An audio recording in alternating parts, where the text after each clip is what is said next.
Let's go to the industry backlash on this too now and catch up with Margy Osmond again from the Tourism and Transport Forum. Good to talk to you again, Margy.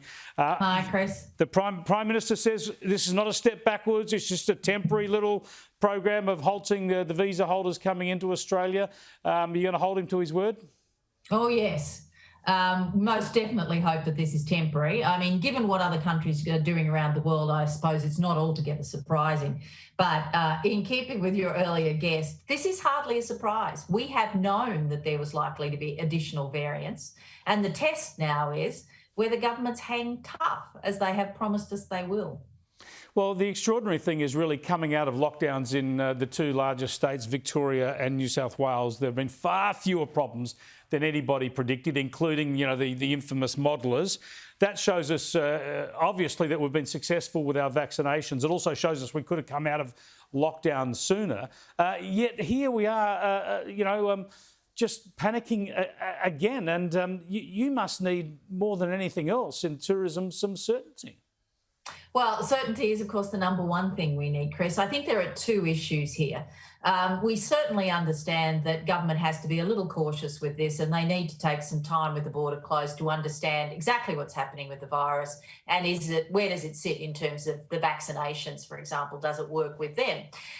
The other part of this puzzle, though, is we can't afford to lose another domestic set of school holidays. This will be the 5th in a row if we lose Christmas this year, and it will be devastating. I mean, we surveyed a month or so ago, and businesses told us that at that stage that a third of them were uncertain they would make it past Christmas, and that's before we had this situation.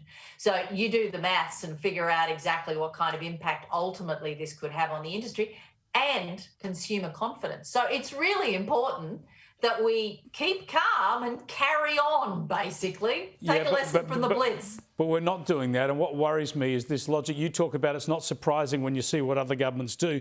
Anastasia Palaszczuk, she's using that as their evidence. Other governments have shut borders. That shows you how serious it is. It becomes a self-fulfilling prophecy unless somebody's able to stand up with some courage for a pragmatic approach. Well, I think there is a difference between the state and the federal borders. That's what I would say to you, that the federal government probably quite responsibly have had to take a pause to just check out what the health requirements really are in terms of the vaccine process. And I don't think anybody in the tourism industry has ever argued with health being a number one priority based on the science. But the state borders is a different issue, and we cannot afford to see a round of knee-jerk reactions when what we need to do is to learn to manage with the virus safely. Thanks for joining us again, Margy. I won't see you. Have a good Christmas. You too.